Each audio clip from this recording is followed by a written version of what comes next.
की जो फांसी थी वो बहुत ही मतलब वो 23 को नहीं थी, 23 मार्च को नहीं थी, वो थोड़ा सा उसका टाइम और था। उन्होंने बहुत पहले ही मतलब वो फांसी उनको दे दी ताकि जनता में विद्रोह न बढ़े। भगत सिंह एक महान नेता के रूप में, एक क्रांतिकारी नेता के रूप में लोगों से जुड़ गए थे।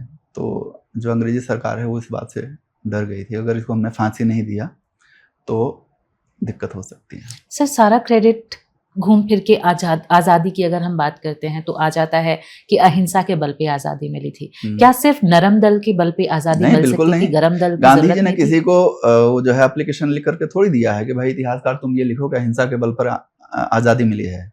There are so many factors. जो नेवी थी उसने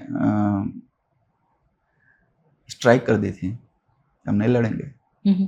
ये सबसे बड़ा फैक्टर था लास्ट में। भाई जब सेना ने ही इनकार कर दिया हम नहीं लड़ेंगे तो तुम किसके बूते राज करोगे। उधर से सुभाष बाबू, उन्होंने अपनी जो फौज बनाई तो उसने भी अंग्रेजों को भयभीत कर दिया, और अंग्रेजों को जाना ही था। अंग्रेज कंट्रोल नहीं कर पा रहे थे, और अपनी अदर जो उन्होंने कॉलोनियां बनाई, अदर उपनिवेश जो बनाए वो भी मैनेज नहीं कर पा रहे थे। तो अहिंसा की वजह से आजादी आई ऐसा नहीं है।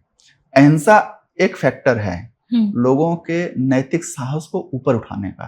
जो काम किया, भाई हम किसी की बात नहीं मानेंगे, ये कहने के लिए आपका साहस आना चाहिए कि अंग्रेज जो कलेक्टर है उसने कोई आदेश जारी किया, हम वो आदेश नहीं मानेंगे जी।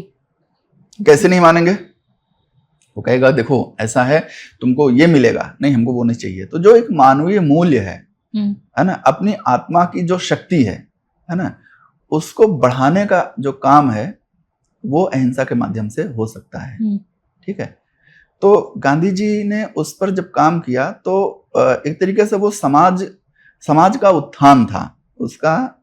भले ये पॉलिटिकल हम जो डायमेंशन है वो हो सकता है, लेकिन अहिंसा से लोग जो है अंग्रेजों को ना कहना सीख गए, और अगर किसी ने ना कहना सीख लिया तो उसके ऊपर शासन नहीं किया जा सकता है। सर, दोनों चीजें पैरेलल बिल्कुल फैक्टर होंगी, पैरेलल चलेंगी। बिल्कुल। अगर इंसान लड़ाइयां कर रहा है तो उसको मॉरल सपोर्ट की भी जरूरत होती है। इतिहास में क्या लिखा गया, इतिहास में जो लिखा गया ना, वो एक पार्टी के लिए लिखा गया कि वो पार्टी सत्ता में बनी रहे।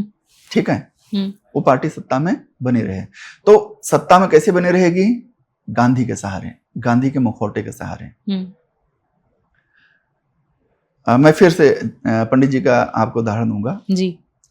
आज जो लोग कहते हैं कि नरेंद्र मोदी तानाशाह हो गए हैं, 1949 की बात है शायद, बंबई में मिल मजदूरों ने हड़ताल कर रखा था और मजरू सुल्तानपुरी वहां पर कविता पाठ करने गए।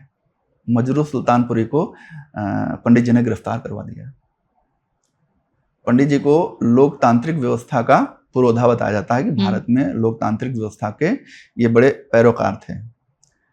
तो देखिए क्या है कि जब पॉलिटिक्स चलती है तो अपने तरीके से चलती है। पॉलिटिक्स बहुत निर्मम होती है, तो पॉलिटिक्स में आने के लिए आपको सारे साम दाम दंड भेद अपनाने पड़ेंगे, हर चीज का प्रयोग करना पड़ेगा। तो गांधी का प्रयोग कांग्रेस पार्टी ने किया। क्या सत्याग्रह और अहिंसा की जो गांधी जी की नीति थी, इसने हमारी आजादी को स्लो किया, थोड़ा और लेट मिली हमें नहीं, ऐसा कुछ नहीं है। सत्याग्रह और अहिंसा ये हमारी आजादी अक्षुण्ण रहे, उसके लिए जो लोग हैं, भाई अगर हम जो है अंग्रेजों से आजाद हो गए, हम आपस में लड़े नहीं तो फिर से गुलाम हो जाएंगे। हम एक दूसरे को सहन करें जी। तो इसके लिए जरूरी है ना कि जो मानवीय गुण हैं वो सब में स्थापित हो जाएं। तो गांधी का वही काम था, मानवीय गुणों को स्थापित करना। लेकिन कहा तो ये भी जाता है सर कि उन्होंने जो क्रांतिकारियों की नीतियां थी या उनकी जो आइडियोलॉजी थी उसको धीमा कर दिया। अच्छा एक बात बताइए, सुभाष बाबू को उन्होंने कहा कि ये देशभक्तों के राजकुमार हैं। भगत सिंह की तारीफ की, सावरकर के लिए उन्होंने मतलब बात की, चिट्ठी में जब बोले कि जो सावरकर ब्रदर्स हैं ये बहुत बड़े देशभक्त हैं। ऐसा नहीं है।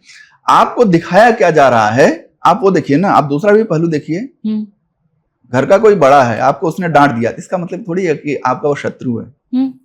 ठीक है, तो ऐसा नहीं है। और गांधी का अपना रास्ता है, क्रांतिकारियों का अपना रास्ता है किसी अलग अलग लोगों के अपने अपने रास्ते हैं, सब अपने तरीके से काम कर रहे हैं।